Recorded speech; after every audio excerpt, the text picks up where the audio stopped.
know that urban teens are getting STIs at the fastest rates in the country? 1 in 4 female teens in Boston has an STI, and nearly half of African American girls has a sexually transmitted infection. Teen pregnancy is on a rise for the first time in 12 years. Nearly half of 15 to 19-year-olds in the United States has had sex at least once. Why is this issue impacting low-income youth of color more than other youth? Tonight, we take an in-depth look at sexuality education in Boston and how African American and Latino teens are disproportionately affected with higher STIs and pregnancy rates. We interview teens, parents, and the experts to dispel the myths that parents do not want sex ed in schools and that sex ed just promotes more sexual activity. Joining us tonight is Dr. Prelude from the Center for Sexual Forecast to give us a prediction of what we're expecting for summer of 2010. Welcome to the show, Dr. Prelude. Thank you. Glad to be here. So, Dr. Prelude, what are we looking at for summer of 2010? Not good at all. With all the youth out of school for the summer and the historical low numbers of jobs available to them, we are predicting a hot summer. What do you mean by hot, Dr. Prelude? I mean very high rates of STIs and even a spike in teen pregnancy rates, that kind of high. I mean, I'm not surprised. No one's talking to these teens about how to protect themselves. What do we expect? That's disturbing, Dr. Prelude. Is there anything else we should be looking out for? If the communities get involved, things might change. But for now, it is not good. Despite the alarming rates of pregnancies and STIs, there is still no standardized sex ed in Boston public schools. Our reporter in the field, Michelle, visited some area high schools to find out just how much our youth know about sexuality. Michelle? Thank you, Marilyn. Here we are at an actual Boston public school with actual students, 56% of whom will have sex before graduation. Here's one now. Yes, I have had sex ed, but it was like 6th grade though, so it hasn't been recent. Like I don't have sex ed classes in high school now, so. I've had sex ed my sophomore year in high school. It was just like a one-time thing. It was just like a 10-minute experience. In 8th grade for health class, that was like the only time it was like 30 minutes part of gym class. I have received sexual education learning in school, but it was like in like an auditorium, and they just said to us, oh, sex, STDs, don't have sex, you're gonna have sex, use a condom. And then it was kind of nasty at times because we were in 8th grade and we didn't really know that kind of stuff. But it was good to know about our body parts and what they can do.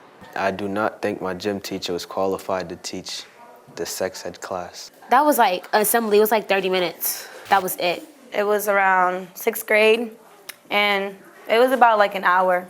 I think if some health classes taught you some things your doctor would teach you, then there will be less children. There will be less males and females walking around with sexually transmitted diseases. We've asked students where they get the information about sex. One common answer has emerged. Porn, magazines. TV, I'm flicking through the channels, blah, blah, blah. I just seen it. Porno. There was like a bunch of like pornos on TV. Porno. Before we continue, one quick word from our sponsor.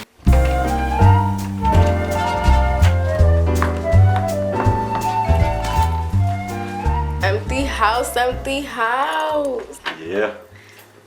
What are we about to do? I don't know. What do you want to do? I mean, it's whatever. Let's go upstairs. What's it? Chlamydia. It's gonna be a joke.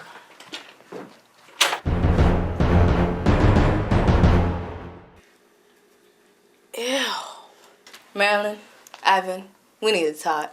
I'm a busy woman. I have no time for this. JP has one of the highest rates of chlamydia in the city. I talked to you guys last week. I've been to 10 crotches tonight, and I don't need any more of this. I know you guys had a fun time at the movies. I was there. To avoid another one of these embarrassing moments, please use a condom when having vaginal, anal, oral sex. Here's a condom. Use it.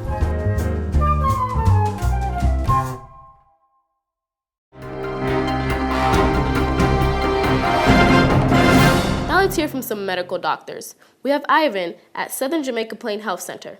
Ivan? Thanks, Marilyn. I'm here at Southern Jamaica Plain Health Center where we're going to be interviewing some actual doctors like Dr. James Bastian, who's been a pediatrician for 12 years.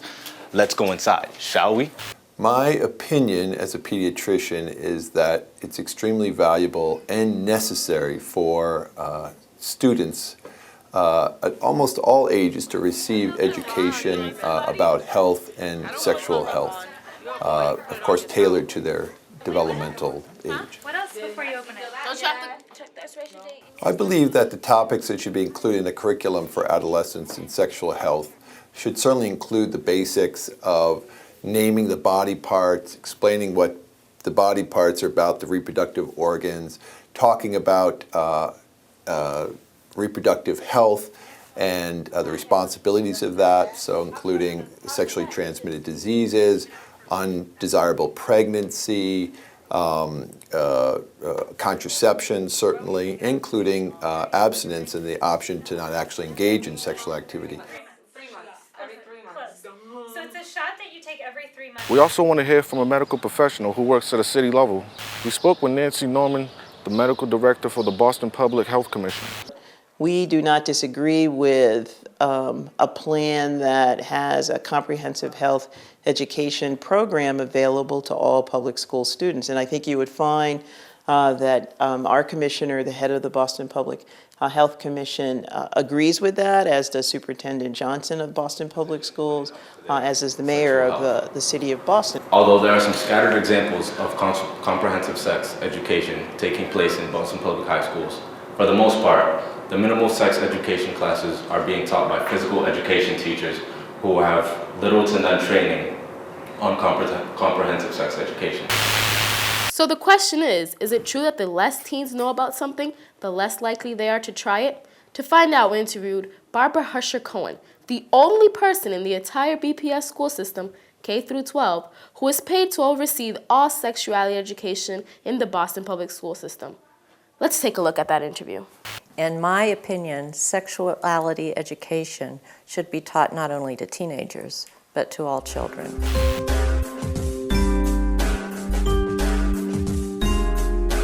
It's up to the person having sex using the information that they get. I think it's fair to just give sex ed. It's up to the people if they want to get pregnant or not, you know, if you're going to use it or not. That's what it is. It's up to you if you want to have sex or not, but wouldn't you rather be safe about it than not be safe about it at all? My friend, she hits me up and she tells me, oh, the guy cummed on her.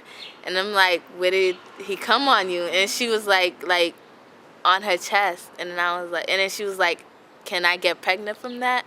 I'm like, no, you can't. When I hear like my friends are having sex, I'm actually shocked that I hear that my friends are using condoms, because the education I grew up, I kind of half expect like my friends when they're having sex that I actually expect them that they're not using them. Like I would hope that they're using them, but I actually like when they start talking about sex, I don't even think of the fact that they're using condoms. I immediately think in my head that they're probably not even protecting themselves. If we had more sexual education courses, I think that it would actually lessen the fact people actually have sex. A lot of friends of mine got pregnant. One of my friends had a STD, so it was like, it's really hard because like you didn't learn anything, so you can't tell them like this is what happened. Like you can say it's go to the hospital because you don't know how to help them at that point in time. I do know a lot of young people who have gotten pregnant, have STDs and things like that at a young age. Yes, all my friends are pregnant. I have like 7 that are pregnant. Even very young children can learn proper names for parts of their bodies. I think they should have their questions, if they have any, answered about their health and about sexual health. Conversations around sexuality, sexual identity, good touch and bad touch, communication in intimate relationships, talks about what intimacy is, what loving is, what liking is, should start early. I'm having those conversations with my 4-year-old now. Although the rate of sexual activity amongst teens in the U.S. is the same as that of Europe, U.S. teen pregnancy rates are twice that of England and 4 times that of France. Why are U.S. teens having so many babies? If you look to Norway and the Netherlands, they have such wonderful sexuality programs because they address sexuality as the way we were created. We were all created to be sexual human beings. We were created to have sexual feelings toward another person. That's what makes us different. You denied me the right to be loved unselfishly. Back to my heart, turn away from your pain. I said it once, but I mean it this time. Time won't run away. You'll never see my my face again, except for in your dreams. When you think of the love you turned away from me. Time, I'm gonna wait. Now that you're gone, my life is not so clear. My tears. Continuing with tonight's coverage, we have found two parents who decided to speak exclusively with station SEX, saying that sexual education in schools is a good thing to have for their students. Parents absolutely want sex ed in school. I sit on the HIV/AIDS board for the state of Massachusetts Department of Education, which is now Education, Secondary Education, ESE. And we did a listening tour around the state of Massachusetts, and 87% of the parents in the state of Massachusetts want their children to receive sexuality education. I think it should be a comprehensive sex education in a Boston public school. Most of my information about sex came from friends, actually. I would absolutely want my daughter to have sexual education available to her when, you know, she's a little older, when she's middle school, high school age, definitely. My daughter received sexual education when she was about 13, and it really, really helped a lot. My lack of sexual education did lead to my unexpected pregnancy. She knows what's out there.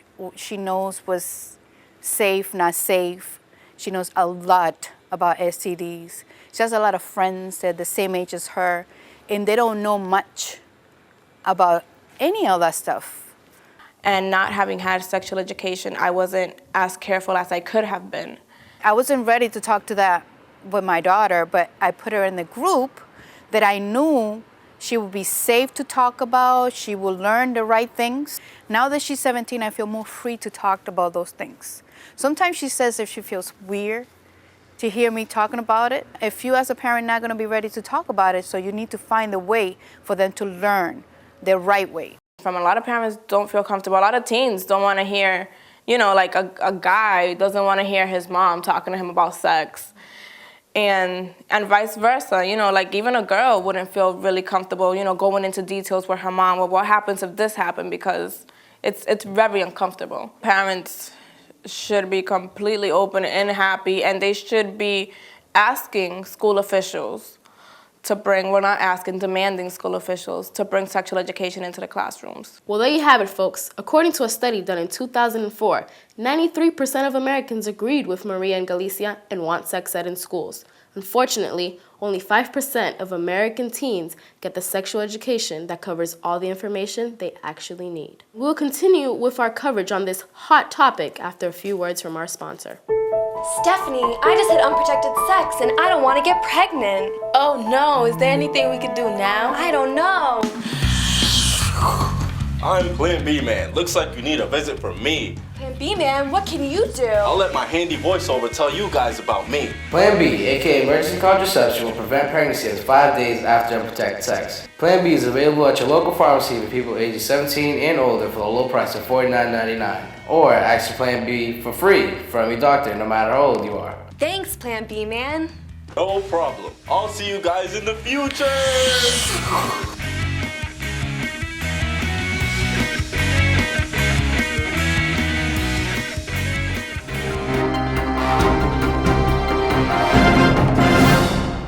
This just in, not all youth are heterosexual. So, I'm gay. You what? I thought I seen you from under that I'm gay. But why did you waste? It definitely depends on what school you go to. Because like my school, if you had, well, we do have sexual education in our curriculum. And I just feel like because it's there, it like makes it more open. Like, all right, this person's gay. I'm okay with that. My class wasn't even called sex ed. It was actually called health class. But if it was one thing I think I could have learned, I think I would have wanted it from both aspects, like a heterosexual sense and a GLBT sense. I would have wished I would have learned more about sexual relationships in sex education. Because growing up, I've always known I was gay from like middle school on, but I didn't really start identifying myself as a gay male until like my junior year of high school, because the lack of education I had in school, I didn't really know what to call myself. I just kind of did me. We need to make sure everybody understands that, 10% of the population is gay, lesbian, or bisexual, and that that's normal too. You know, there's sort of basic truths that need to be taught that I think folks need to integrate, and it's just going to create a much more accepting environment for everybody.